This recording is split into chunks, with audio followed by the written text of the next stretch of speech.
All right, guys, welcome back. Let me just start by saying congratulations. You've officially reached the end of the textbook. This is the last page of questions from this book. All right, we are on page 635, and you've made it through the entire book. Congratulations. All right, so we're going to go through numbers 5, 6, and 7 in this last section. Number 5 is a geometric probability problem, and basically we have a dartboard in the shape of a book, or that looks like a book, with a moon on the cover of the book, and what they're asking is what are the odds that somebody would throw a dart and hit that moon? So what we have to do is geometric probability here. We're going to look at finding the area of the rectangle, which is 8.5 times 5.5.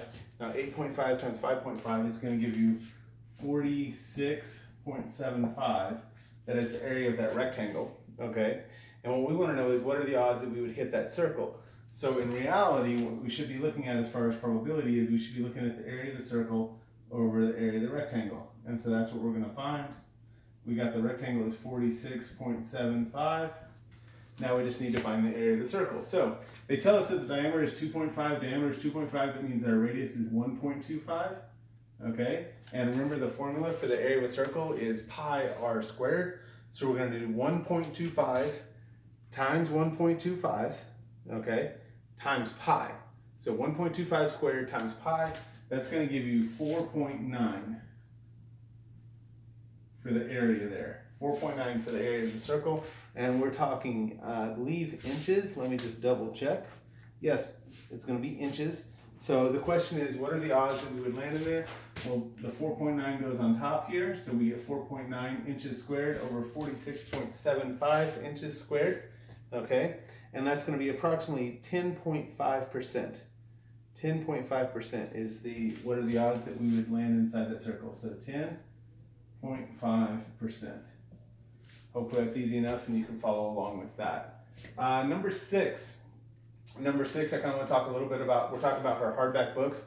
She has 12 detective novels and 8 romance novels out of her 20 hardback books. And number 6 says, hey, how many different ways could you choose these books? Okay. And so what's interesting here is the detective novels, they don't differentiate between the detective novels, they're just all detective novels, and same with the romance. So this one actually works out to kind of a accounting principle with repetition. So what you end up doing is you do the 20 objects, so it's 20 factorial over, and then the repetitions is a factorial, so 12 factorial and 8 factorial. Okay, so that's basically what you're doing as far as the putting into the calculator and crunching the numbers. 20 factorial over 12 factorial and 8 factorial, because we're looking at repetition. Okay, and that number is going to be 125,970. That is how many different ways they could put those books. Okay, does that make sense? Hopefully, yeah. All right, number seven, last question in the book. From her collection, Diane will choose, without looking, 3 hardcover detective novels to read during the summer break.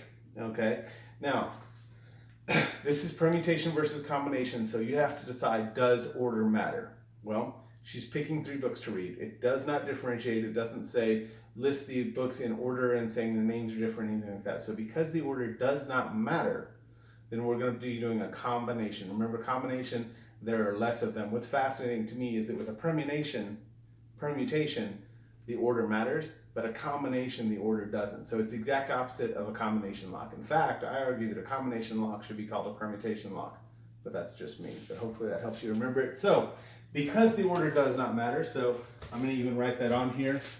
No order.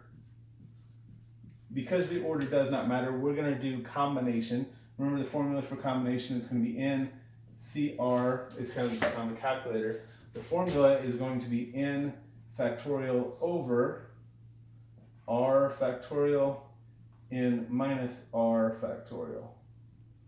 Okay, and so we're going to plug in the values we have. There are 12 books total.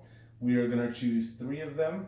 I'm trying to write an R instead of a 3, so I'm going to put a 3 here, so 3 factorial, and then 12 minus 3 factorial. Okay, so 12 factorial divided by 3 factorial, and really what ends up being 9 factorial. All right, and that number is going to come out to be 220. So there are 220 different ways she could select those 3 books. All right, guys, that's all I have for you. Just wanted to remind you, congratulations on finishing the book. Go study for your final.